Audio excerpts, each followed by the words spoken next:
شیطان بعض لوگوں کے ذہنوں میں یہ وسوسہ ڈالتا ہے کہ میں تو دین کے قریب ہو رہا ہوں، اللہ کے قریب ہو رہا ہوں، اور مجھ پر آزمائشیں کیوں آ رہی ہیں؟ سنو سبحان اللہ، اللہ کے حبیب علیہ الصلوۃ والسلام کی کیا شان ہے۔ اعلیٰ حضرت ایسے ہی نہیں کہتے کہ میں نثار تیرے کلام پر، ملی یوں تو کس کو زبان نہیں، وہ سخن ہے جس میں سخن نہ ہو، وہ بیان ہے جس کا بیان نہیں۔ میرے آقا نے کم و بیش 1450 سال پہلے یہ مسئلہ سالو کر دیا۔ حضرت سیدنا سعد بن ابو وقاص رضی اللہ تعالیٰ عنہ فرماتے ہیں کہ میں نے عرض کی یا رسول اللہ صلی اللہ تعالیٰ علیہ وسلم، سب سے زیادہ مصیبتیں کن لوگوں پر آئیں؟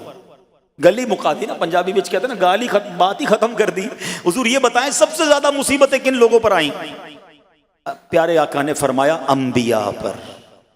اللہ اکبر، اللہ کے سب سے قریب تو انبیاء ہیں نا، انبیاء پر، پھر ان لوگوں کے بعد جو لوگ بہتر ہیں، پھر ان کے بعد جو بہتر ہیں۔ سنو اب اگلا جملہ، بندے کو اپنی دینداری کے اعتبار سے مصیبت میں مبتلا کیا جاتا ہے۔ اگر وہ دین میں سخت ہوتا ہے اس کی آزمائش بھی سخت ہوتی ہے، اگر وہ دین میں کمزور ہوتا ہے تو اللہ عز و جل اس کی دینداری کے مطابق اسے آزماتا ہے۔ بندہ مصیبت میں مبتلا ہوتا رہتا ہے یہاں تک کہ اس کے دنیا میں ہی اس کے سارے گناہ بخش دیے جاتے ہیں۔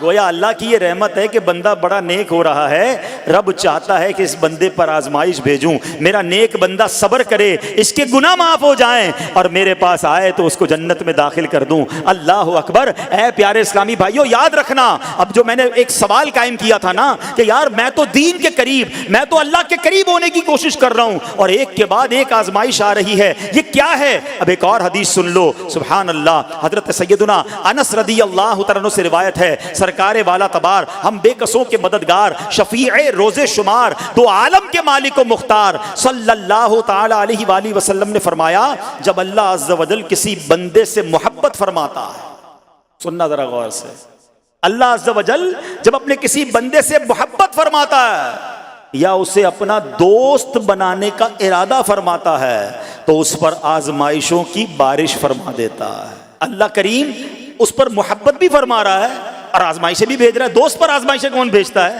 دوست کو تو راحتیں ڈالی جاتی ہیں۔ ہائے ہائے، اب یہی تو امتحان ہے، یہی تو چیک ہے۔ سنو، نبی پاک فرماتے ہیں جب اللہ اس پر آزمائش بھیجتا ہے نا، وہ بندہ اپنے رب کو پکارتا ہے، اے میرے رب عز و جل، تو اللہ فرماتا ہے میرے بندے تو جو کچھ مجھ سے مانگے گا میں تجھے عطا فرماؤں گا، تو جلد ہی تجھے دے دوں گا اور اسے تیری آخرت کے لیے ذخیرہ کر دوں گا۔ سبحان اللہ۔ یعنی اللہ والوں کو آزمایا جاتا ہے، ان کے درجات بلند کیے جاتے ہیں، ان کے گناہ معاف کیے جاتے ہیں۔ تو اے میرے پیارے اسلامی بھائیوں، کبھی بھی یہ ذہن میں خیال مت لانا کہ یار میں دین میں قریب آ رہا ہوں، میری آزمائشیں بڑھ رہی ہیں۔ سمجھ لو امتحان شروع ہو گیا ہے، ٹیسٹ شروع ہو گیا ہے، اب اس ٹیسٹ میں مجھے کامیاب ہونا ہے اور اللہ کے مزید قریب جانا ہے۔ زندگی میں جو گناہ ہو گئے ہیں یہ میرے گناہوں کا انشاءاللہ کفارہ بن جائے گا، میرے درجات کی بلندی کا سبب بن جائے گا۔ اللہ سے عرض کرنا، اے مولا میں تیری رضا پر راضی، میں تیرے فیصلوں پر راضی، اب تک جو دیا تھا تو نے دیا تھا، یہ سب کچھ تیرا ہے، اے رب جب تو واپس لے گا میں اس پر راضی۔ جب یہ ثابت قدمی نصیب ہو گئی پھر دیکھو غیب کے خزانوں سے کیسا آپ کے دل پر سکینہ اترے گا، پھر کیسا آپ پر رحمتوں کا نزول ہوگا۔ تو اے میرے پیارے اسلامی بھائیوں، مصیبتیں آ چکی اور آنے بھی والی ہیں، پہلے ذہنی طور پر تیار رہنا مگر صبر کرنا۔ یہ چند دنوں کی، چند گھنٹوں کی، چند لمحوں کی مصیبت ہے مگر یہ تمہارے درجات کو بلند کر دے گی۔ رب کریم صبر کرنے والوں کو پسند فرماتا ہے۔